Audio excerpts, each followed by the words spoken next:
تعالوا أحكي لكم عن حالة التسمم اللي صارت معي أنا اليوم، حتى تتجنبوا الأغلاط اللي غلطت فيها أنا وما تكرروها. وبنفس الوقت رح نعمل مع بعض قلوبات وبطاطا مقلية بنكهة كتير طيبة وبسيطة. تابعوا الفيديو للأخير وما تنسوا الصلاة على النبي بالتعليقات حتى نبدأ، ولايك حلو مثلكم. السلام عليكم، كيفكم يا صبايا؟ رجعت لكم اليوم بفيديو جديد. اليوم يا صبايا مثل ما حكيت لكم رح احكي لكم شو صار معي بحالة التسمم. طبعا التسمم صار معي يعني صار له تقريبا كم يوم، ما يعني اني هلا بهذا الفيديو، لاني يكون بهذا الفيديو ما كنت حسنت ابدا اصور لكم. وبدي اخذكم معي كمان على الحديقة، بورجيكم الحديقة اللي رحت عليها، وبنفس الوقت صار معي حالة تسمم فيها. وهون انا عم بشتغل في القلوبات، فابني صار ينق علي يقول لي ماما بدي اكلات، فهون انا عندي شويه اكلات شريتهم من شارشف قبل كم نهار، مثل الجيلاتي مثل هيك شي يعني اكلات. فحطيت له بصحن نايلو وقلت له خود وحل عني وخليني اخلص تصوير، لاني لما بكون عم بصور يعني يا دوب احسن اصور واطبخ، يعني الف قصه بتصير معي، فخليني هيك رايقه احسن لي. هدول القلوبات يا صبايا، هدول قلوبات من كبده، من الكبدة المعلاق اللي بيجي مع الفروج، لا لا لا، هدول شلون مثلا قلب الخروف بيجي بس قلب، هدول نفس الشي قلب. هدول أنا غسلتهم وفرمتهم، وبنفس الوقت نقعتهم بالخل وبالليمون. أبدا أبدا ما لهم زناخة، يعني إذا بس بتغسلوهم ما لهم زناخة. غير هدوليك بدهم غسل كتير منيح يعني، ومع هيك هدول غسلتهم، بس ابدا ابدا ما لهم زناخه. يعني بنصحكم تجربون لاني طعمتهم كتير طيبه، يعني بتحسوا حالكم عم تاكلوا قلب خروف. لاني انا احيانا كنت اجيب اني قلب ومعه مثل معلقه الكبده كلياته مع بعضه، بس لما جبت هدول مره ولقيت طعمتهم طيبه فصرت دائما اجيب منهم.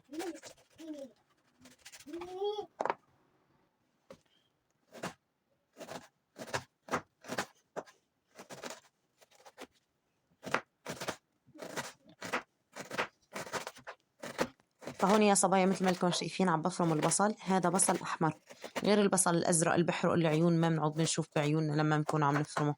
هذا بصل احمر، شلون مثلا في ملفوف ابيض وملفوف احمر، نفس الشيء. هذا بصل احمر كتير له فوائد للشعر، وكتير يعني له فوائد للجسم. فاللهم صل على النبي. هون فرمت البصل الاحمر. في عندي هذا الثوم كمان، هذا الثوم بلدي، كمان الثوم البلدي كتير له فوائد للشعر.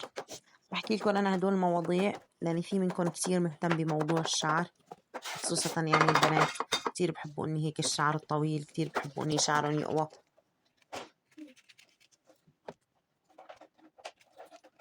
هاي الفليفلة الحمراء هي حلوة الكبيرة، والفليفلة اللي شايفينها بالصحن هي فليفلة، هي حدة بس كتير نار، جبتها بس ما حسنت اكل منها.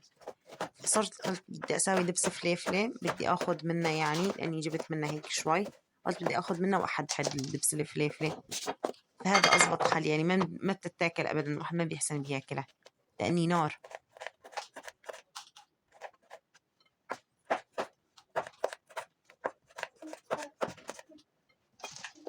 هون مثل ما انكم شايفين يا صبايا للقلوبات أنا في عندي أكتر من طريقة. في عندي طريقة بسويها على الرز، بسوي مثلا قلوبات بسويها على رز. في عندي طريقة تانية كمان بفور على القلوبات وبعدين بقليهم. طبعا هدوليك القلوبات اللي عم بحكي عنهم مثل ما قلت لكم اني مثلا بيكون معلقه كبده هيك كلياتهم مع بعضهم، فبفور عليهم. في عندي هي الطريقه اللي بسويها على طريقه الخضره، طعمتها كتير طيبه. مثل ما شفتوا حطيت هون توم، هذا التوم بلدي، حطيت توم، حطيت فلفله حمراء والبصل، حطيت كزبره وملح وبهار، هدول اللي حطيتهم. هلا هون يا صبايا بدي اقليهم خليهم يدبلوا لبين ما اعود اني اجهز القلوبات. هول القلوبات مثل ما شفتوا غسلتهم كلياتهم من قبل بوقت قلت لكم وصفيتهم.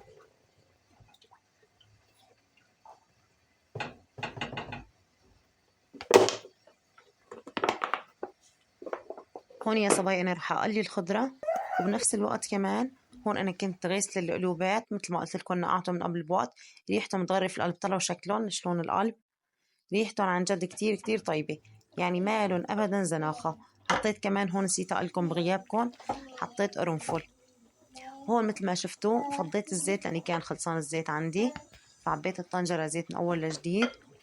وبدي اجهز البطاطا، انا البطاطا يعني بفرمها اني اخر الشي، او بفرمها وبحطها بمي لاني بتسود فورا.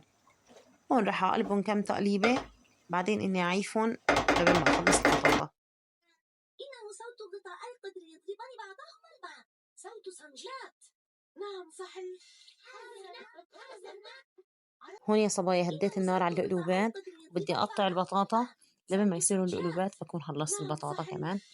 بس البطاطا إني بقليتها زي مشان هيك تضل مقرمشة. وهلا تعالوا نقطع البطاطا وأحكي لكم عن حالة التسمم اللي صارت معي. هون يا صبايا بهذا الفيديو صورت لكم الحديقة اللي رحت عليها يوم اللي تسممت وصورت لكم الحديقة وقتها قلت لكم إني ابني ارتفعت حرارته. عملت هيك رجعت على البيت، وأنا جاي على البيت في تحت عند البياع هيك في بياع حليب، في عنده حليب، جبت من عنده حليب وطلعت على البيت. فما دائما يعني إني موجود، فجبت من عنده حليب، طلعت الحليب وطلعت. وأنا من قبل بيوم بالليل كنت أكل مشبك، وقلت لكم كمان بالفيديو الماضي قلت لكم إني أنا أكلت مشبك ويمكن مرتين أو ثلاثة بحياتي أكل مشبك. فعملت هيك طلعت على البيت غليت الحليب وشربت حليب. فبعد ما شربت الحليب من هون تقريبا بشي ربع ساعة نص ساعة بلش بطني يوجعني وبلشت أتعب وبلشت أدوخ وما بعرف إيش صار لي. أحس حالي هيك مثل الميتة كأنيني في الأرض، وأنا أتوجع وابني يستفرغ وأنا أتوجع وابني يصرخ. مهم تعبنا كلياتنا. بعد ما تعبنا هيك صار نص الليل، اتصلنا في الإسعاف. اتصلنا بالإسعاف، إجت سيارة الإسعاف تقريبا الساعة 2 3 بالليل. أنا بدي أطلع بسيارة الإسعاف وابني بده يطلع معي، هنا بدهم يحطوه بغير سيارة. فأنا بدي أطالع ابني معي، وبنص الليل هو يعني إجت سيارة الإسعاف وأضوية وسيارات وهيك، هو ارتعب كتير وخاف، فبده يضل معي، وهن عينهم مهنة ما بدهم إياه يعني إني يطلع معي. ما هم قال لا اما يعني اني بطلع لحاله بسياره وانتي بسياره، لا اما اني خلص. فكلياتنا هون متسممين وكلياتنا تعبانين، فما طلعنا بالسياره مشان ابني لاني صار يبكي. ورجعنا رحنا عدنا لحالنا على المشفى، استنينا هيك حتى صار الساعة 7 8 الصبح، رحنا لحالنا على المشفى. المهم بعد ما رحنا على المشفى وهيك أخذنا الأدوية، ضلينا تقريبا شي 4 5 أيام حتى تحسنا. وتحسنت وما كنت أعرف التسمم صار معي بسبب الحليب ولا بسبب المشبك ولا بسبب إيش. وانتوا إيش رأيكم؟ أعطوني رأيكم بالتعليقات بسبب إيش صار معي حالة التسمم. طبعا أنا حكيت لكم ملخص عن الشي صار معي، يعني زبدة الكلام، يعني هيك ما بدي أطول عليكم بالحديث. فأنتوا هيك أعطيتكم الملخص، أنتوا إيش رأيكم إني تسممت إيش السبب؟ هون يا صبايا القلوبات استووا مثل ما شفتوا. بعد ما عليت عليهم الغاز هديتهم على الأخير، رحتن عم هيلاتهم يستووا، ما حطيت لهم إضافات يعني بغيابكم أبدا. هي استنيت حتى المي نشفت.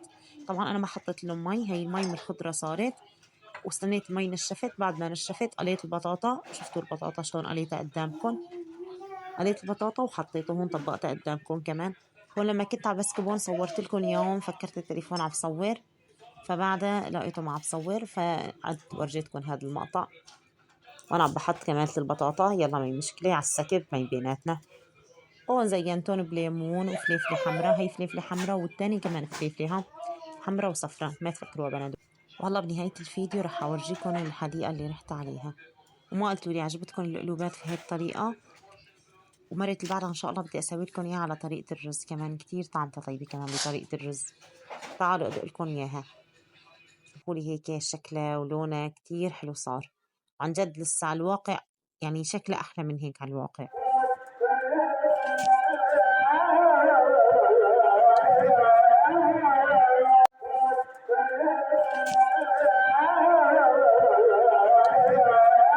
وهي صبايا الحديقة اللي رحت عليها يوم اللي تسممت. فهون أنا لما صورت لكم إياها ما كان فيني شي أبدا لسه، يعني صار معي التسمم بعد ما رجعت على البيت.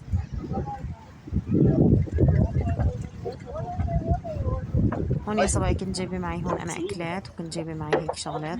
اتغدينا وأكلت الأكلات وهيك وتمشيت، فقلت إني أصور لكم إياها أورجيكم إياها هي الحديقة.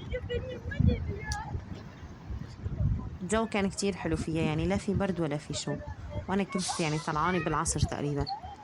فجبت معي أكلات وجبت معي قهوة، شربت القهوة وبعدها طلعت أورجيكم الجسر من فوق.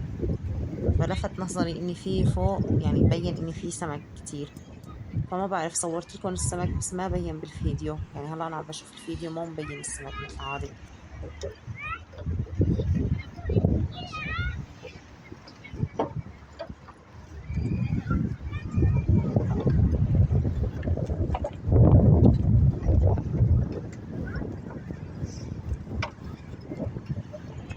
هون قلت باخذ لكم اللقطة هيك على الشجر على الحشيش، هيك مشان هيك تريحوا أعصابكم شوي، لأني بعرف إن الأخضر هيك مريح كتير للنفس.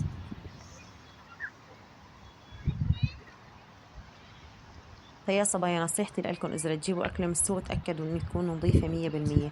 فأنا مثل ما قلت لكم إني أكثر الأحيان بساوي أكلات في البيت، يعني ما بجيبها كتير من السوق، نادرا لحتى ما أكل بالسوق وتسممت. فديروا بالكم على صحتكم. وبدي بالتعليقات الصلاة على النبي تكون كتير كتيرة، بدنا نجيب أكبر عدد من الصلاة على النبي بالتعليقات. ولا تنسوا تحطوا لي لايكات. وهلا يا صبايا بترككم أمان الله، والسلام عليكم ورحمة الله وبركاته.